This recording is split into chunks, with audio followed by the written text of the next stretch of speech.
Hello? That's a nice new mug, Subs Junior. Where did you get that from?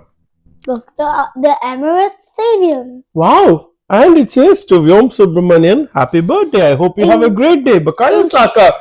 So yes, you did celebrate your birthday and you become a 9-year-old now. Happy birthday, Subs Thank Junior. you.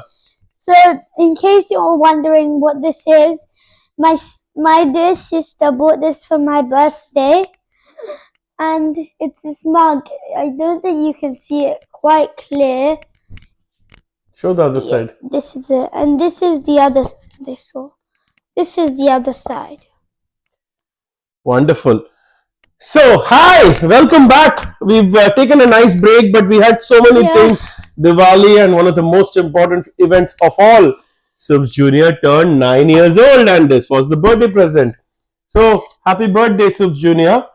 Welcome to the show. Welcome to this week's show. We'll cover a lot of things, but before that, we have to say this. Hi, I'm Rajesh, aka Subs Senior. Hi, I'm Subs Junior, aka Vyom. And together, we are the Football Subs. So, what do we have in store? We did take a long break, like I said. So, let's talk a lot about a bunch of things that happened over the last few weeks. Let's, of course, focus on the Premier League, concentrate on match days 9, 10, and 11. It's becoming very level, isn't it, right now? Well, the playing field is fairly level if you think about it. Look, we have the top right now after match 11. Yeah. Liverpool, what's happening Now, at the table? So in the table, there's obviously been a few teams moving up by one. Liverpool running away with all of those points. 28 at the top. They're of course 5 points ahead of Man City. 7. 23. In fact, 9 ahead of Arsenal. Chelsea. And Arsenal and Chelsea and Nottingham Forest and Brighton. So what's happening here is number 3 and to number 13, which is Manchester United, they're separated by just 4 points. So one head-to-head result, a 6-pointer, can just change the table topsy-turvy. So that's where we are. We normally start with the top, but now we're going to start on the bottom and to the top. So it's basic. So there are 2 teams that Bournemouth and Man United that are at 15 points. Yep.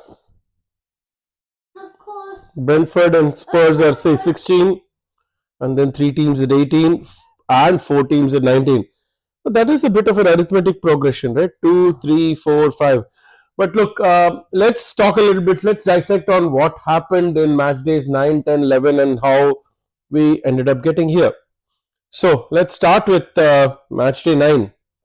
So we had the weekend started with Chelsea versus Newcastle United. We had Chelsea winning 2-1. And who scored? The boy wonder? Cole Palmer. The boy wonder scored again. Alexander Isak. And apparently there was a pass of the match in that game. Who did that? Cole Palmer. Yeah, for was that for Nicholas Jackson? Did he get an assist as well then? Yeah. Wonderful. And the good news for Newcastle, I guess, is Isak is back. Isak was out with a bit of injury. He's back, and they did need to put a good round of results after that, which they did, and we'll come to that in match days 10 and match days 11. But that's what happened. There was a shock. Spurs obviously were Spursy, if I may say so. No offense to Spurs fans, I'm sure you'll agree with me. After remarkable results against Man City and others, Spurs dropped points and lost to Crystal Palace. Wow. So that happened.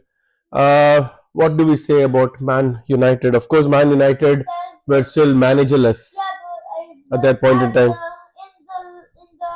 In injury time, there was a penalty given, and there was apparently, according to some people, a big debate of whether West Ham should have got a pen or should they have not. Yeah, there was that going on. But to me, there were 2 contenders for game of that match day. Uh, s- uh, so sorry. Continue with that. Man United. Yeah, well, there was a contentious penalty, and there was a lot of. Wasn't this the last match of our friend Ten Hag? ETH was fired after this match, because so no, he that complained didn't. and complained and complained. But I think the management had it with him, so they fired him. Van Nistelrooy took over as interim, and Amorim has taken over. And yeah, we'll see what he has in store for Man United. They still look very dodgy, very dicey, but they are still there. That weekend was capped. Like I said, there were two games of the week contenders, and one was the Arsenal Liverpool game, which we had previewed in our previous episode. Drew 2-1. What happened in the Arsenal Liverpool game? The boy wonder because Saka coming back and scoring in the 9th minute, and then Virgil van Dijk with a brilliant header to equalise in the 18th minute. Then Mikel Merino with a fabulous header and a fabulous cross by Ryan That was Rice. another set piece beauty, right? It just whipped right in. Mikel Merino was literally caught onside by Cucurella's toe or something like that. Otherwise, there was a big VAR check. It's Liverpool. I'm sorry. So Mikel Merino was caught by one of the defenders' toes. It was just so just a tiny bit, right? It was one of those things.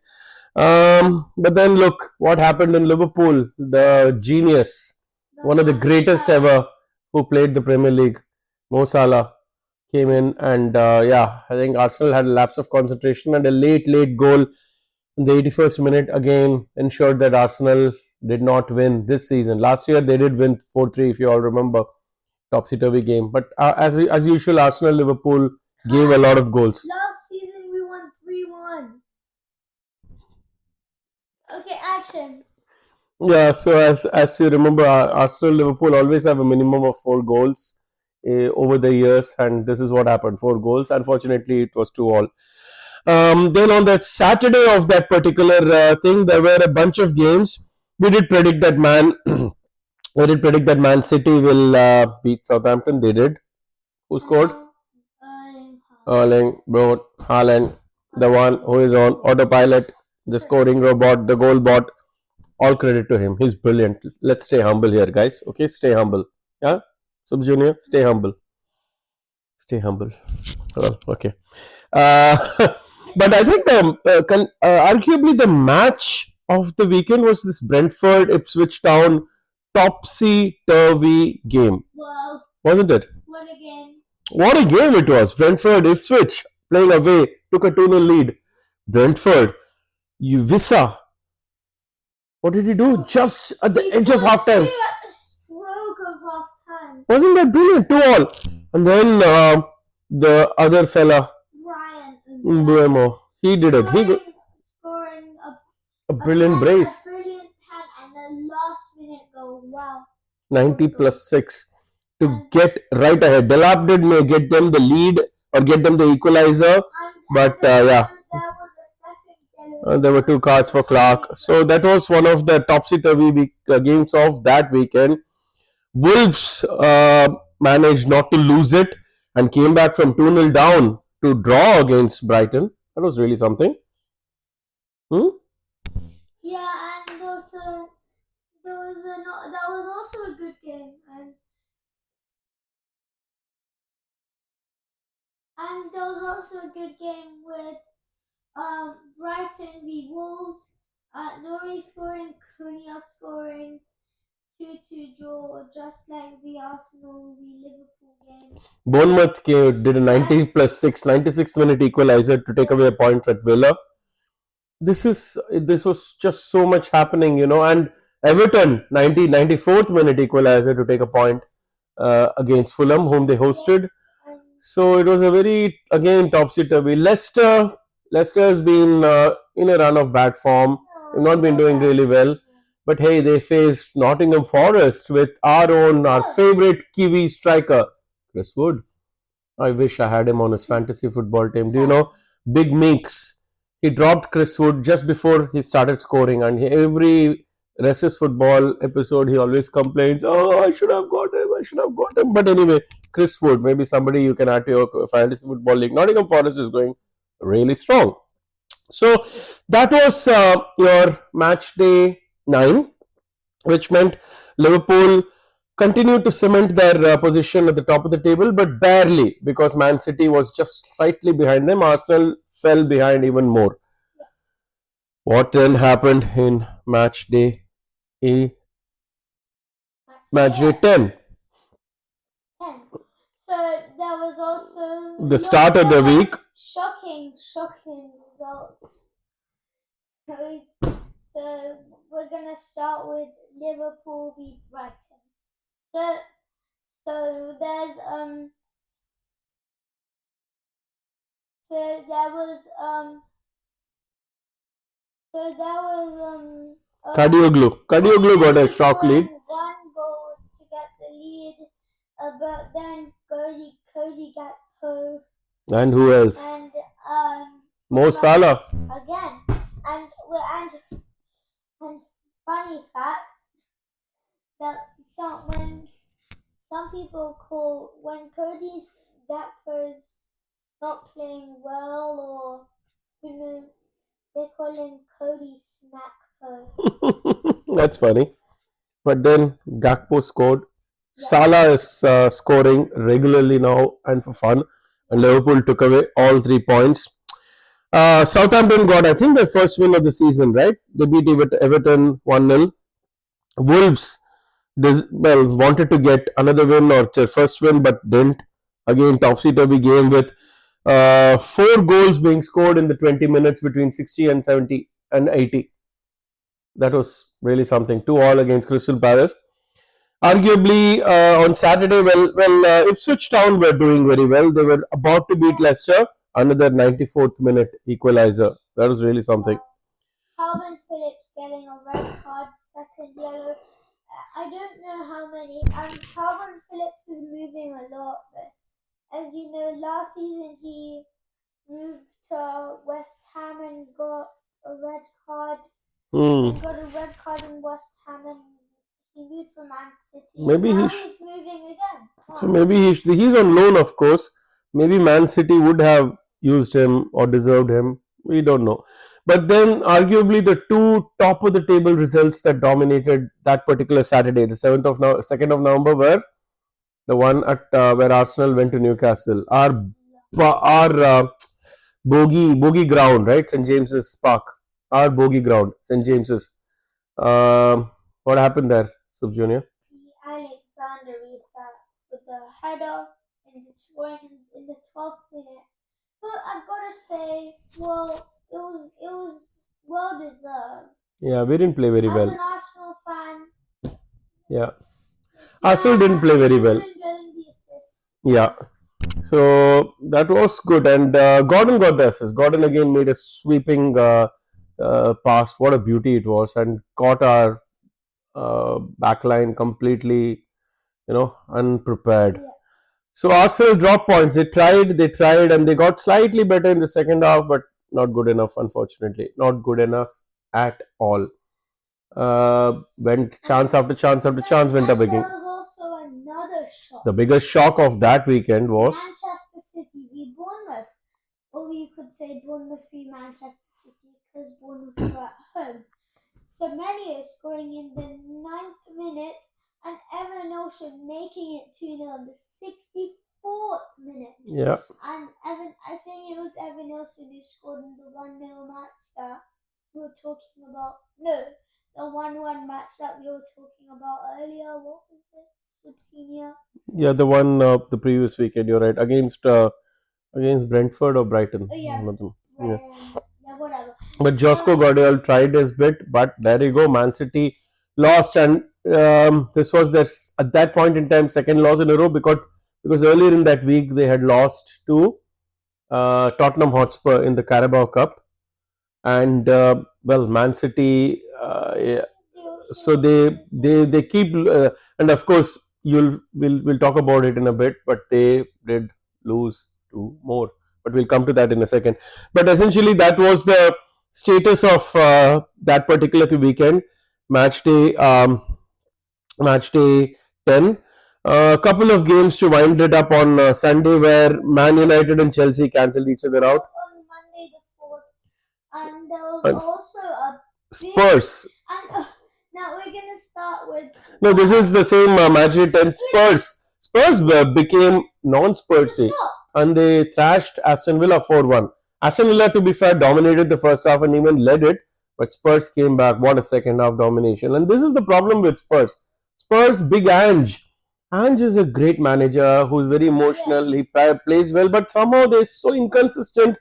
Their football games are about two halves and two different games, isn't it? Yeah.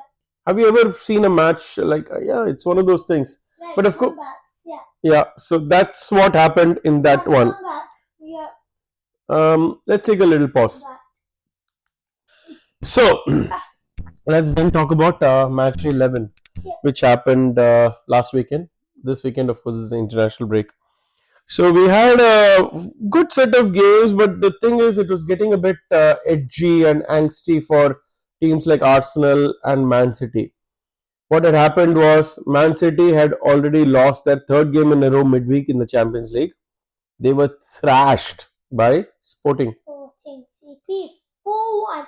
And fun fact that Ruben Amorim is now the Manchester United manager. So there was a lot at stake, and in a way, well, Man United fans have some bragging rights that their manager beat Man City 4-1. But look, Man City got thrashed, so they had a lot riding into this weekend. They needed to win. Arsenal had a very torrid run of form. They were meeting Chelsea, which were on an upswing. They had to prove something. Liverpool, of course, were riding very well. Liverpool, in fact, fun fact, was the only Champions League team who's won all 4 match days. Yeah. So they have 12 out of 12, and they were top of the pops over there. So what happened in that thing? What are some of the matches that happened? Let's go. On Saturday. There was also Brentford v Bournemouth. Wow, what a game! Evan Nielsen scoring. I think this is the third time we're mentioning him scoring for Bournemouth, right? Yeah, but Brentford came back. Brentford came back again in this episode. Yeah, Brentford came back, and fun. Well, okay, fun, not fun. We were driving past on the A4 when Damsgaard scored, or Visa scored the winning goal, and we could hear the lights and all of those things. Well, that is a fun fact for whatever it is worth. Fulham continued doing good mid-table runs, and they beat Crystal Palace 2-0 with Harry Wilson and Emil Smith Rowe. Well, Arsenal ex-players are scoring in other places, so be it. West Ham Everton was one of the most boring games with nothing really happening, 0-0. Then Wolves won. Wow, Wolves won. What a game! And Wolves are slowly but surely escaping that relegation zone. So scoring in the second minute. Yeah. Sorry, that was a yeah. Sarabia and Cunha, Matthias Cunha. Now let's go into the continued shock of the week. But now, Vyom, say Subs Junior, if it happens 4 times in a row, is it still a shock, or now is it just the norm? Well, if the champions of if the champions of the Premier League 3 multiple times in a row lose 4 matches in a row, it is still a shock. It's a huge shock, isn't it? This happened for the first time in Pep Guardiola's career, that he's lost 4 matches in a row as a boss. So yes, Man City lost yet again. This time they were undone by a brilliant rearguard, couple of performances by Brighton and Hove Albion. Yeah. Haaland scored, of course, in the first half, and people expected that to change the game, but in reality it didn't.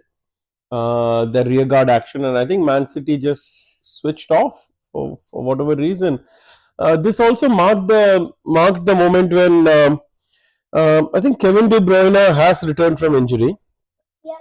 So Kevin De Bruyne did not start, but he was on the bench. But he wasn't. He did play for the last 16 odd minutes plus injury time, but it just wasn't enough. What do you think is happening with Man City, Sub Junior? I think it's because I think it's the back line. You see, for that match where they had some youth team player, Simpson, Pussy. Yeah, Yeah, and I mean they need another they need another centre back. yeah. So they need another centre back because I mean it's just not like you have to have a partner that's good to run back to defend. Cause like as you see, Guardiola's more of that attacking defender, and What do you think about these guys, though? What do you think about these guys? These guys here, Akanji and Ake. Look, they've been beset by injuries. You're right. They don't have the best backline, and that's why Simpson Pussy was given his first debut. But then Akanji has been out for a while. Ake has been out for a long while. yeah, But they've named on the bench, which means they will return, and that will make them really strong. And in the midfield as well, right? For Man City. yeah, the midfield was You know the big man is missing, the best player in the world. Kevin De Bruyne. No, Rodri, the Oh, Ballon d'Or winner. winner. So he's out for the season, as you all know, and he is a big miss. But Kevin De Bruyne is missing. So Kovacic has been standing it, but they still have people missing. Oscar Bob, and Nico Lewis. Jack Grealish. Yeah, loads of people. So But now we're gonna talk about no, just on that, right? Just on the injury part. Okay, we'll cover the injury part afterwards on what is the difference between Arsenal and the crisis at Arsenal, crisis at Man City, and so on. But let's talk about that in a bit. So, what then happened in the other matches on Sunday, Subs Junior? yeah, but there was Manchester United winning against Leicester Leicester once again 3-0. 3-0. That was a thrashing. And Alejandro Garnacho scoring. Yeah. And Nottingham Forest losing to Newcastle United At home, and Nottingham Forest, that's a first big setback because they had a great run of results and they even led them 1-0 at halftime. But Newcastle had a very spirited rearguard action in the second half and cemented it in the 72nd, 83rd minute. So again, the Swedish guy, Alexander Isak. Yeah. Brilliant. So that happened. What about again maybe the shock of this weekend? Well, Man City was a shock, but this one was it a shock when Spurs play became Spursy again and lost to Ipswich? Again, lose, win, lose, win, win, lose, win, lose. Exactly. But it was a good result for Ipswich. Ipswich, as you know, made it up from the championship. They played well. They showed a lot of character with or without Eddie Sheeran cheering them on. But they've had 5 draws, and yeah, that's not bad at all, right? If you think about it, and always, one goal away from a win. This time they did make that happen. They won that. And there was also a next game where Arsenal had an opportunity to go third, and yeah, it was good. And there was also the shocker. Sit. And Gabriel Martinelli scoring, and Martinelli got assisting him his second match back with the Gunners. Yeah, the first match he just started slightly on the bench in the Champions League, but this one he started and he played the full game. He wasn't even subbed off.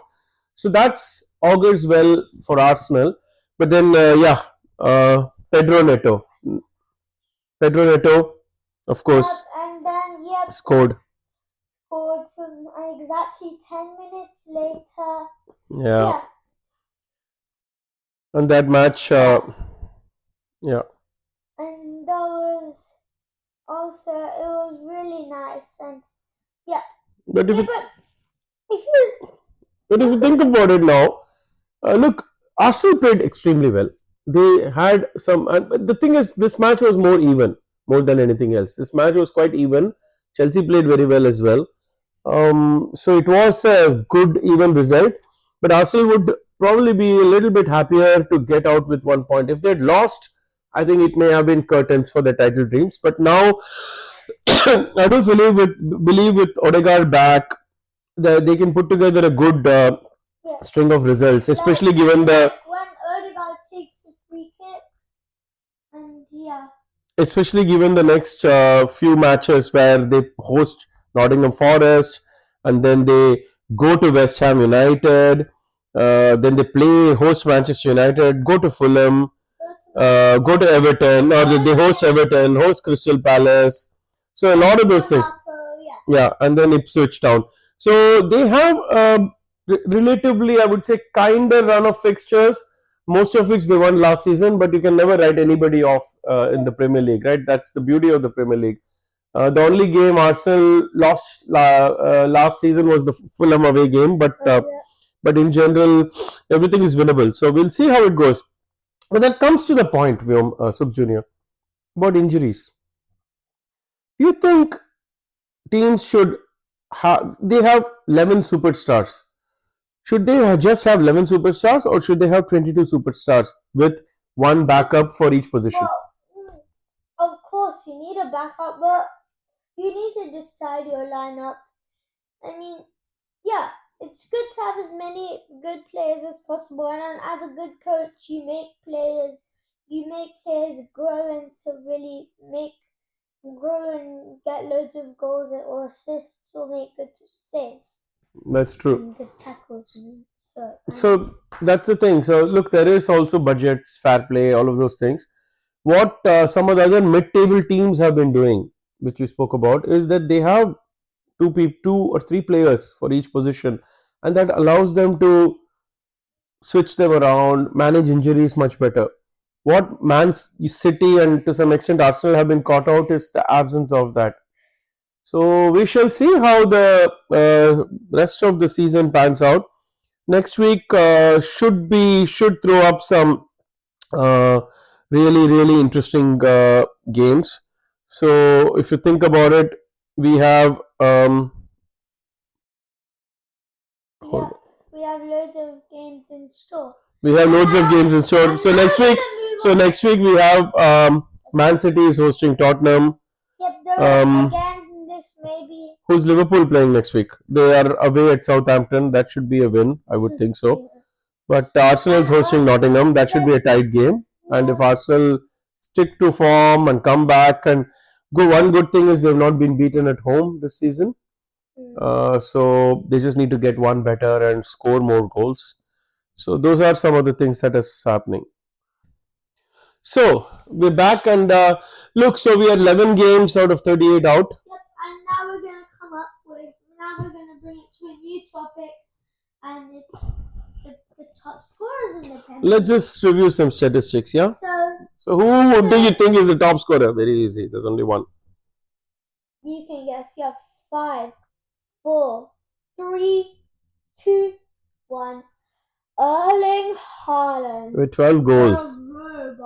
But 12 goals. But he has 1.09 per one match. Yeah, but he has his goal conversion is not that high. It's 22%, but that's okay on shots.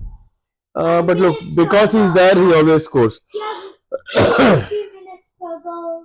Yeah, Salah has scored 8, but Salah has made 6 assists. That's amazing. And Chris Wood from Nottingham Forest. And Chris Wood has 38% goal conversion. That's brilliant. So one in every 2.5 shots, he just converts. And it goes down to. And in 7 goals is Cole Palmer. And 5 assists in 12 in total. That's amazing. So let's talk about the top assists. The top 3 assists. We're going to do the top assists. Let's just do the top 3, yeah? No, we're going to do the top 5. You go on. Who are they? So, There's Bukayo Saka from Arsenal, 7 assists, 3 goals, 10 appearances, and he's incredibly made 28 chances. He's 28 chances, but only 7 of them. Yeah, and he's created 3.6 assists per match, and yeah, and 259 passes. And second place, there's Mo Salah with 6 assists, 8 goals, and he's made 10 appearances. 11. And Cole Palmer has 5 assists. Yep. And now we're gonna take a short break. Right. So look, Subh Junior, thank you. That was your first episode as a 9-year-old. How cool was that? Yeah. So we did load it up with a bit more statistics today for a change. We'll just try and bring different things for you. Yeah, so it's an interesting time for us to be in. Of course, the here it's all dark at 3 or 4 in the afternoon.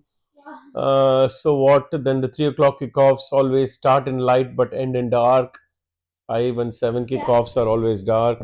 But look, as we go to the Christmas season, it is the season to be It's jolly. So we'll see. We've got some good football that'll hopefully keep us in good cheer. And now, thank you. Thank you for listening. Together, we are the Football Subs. Oh, yeah.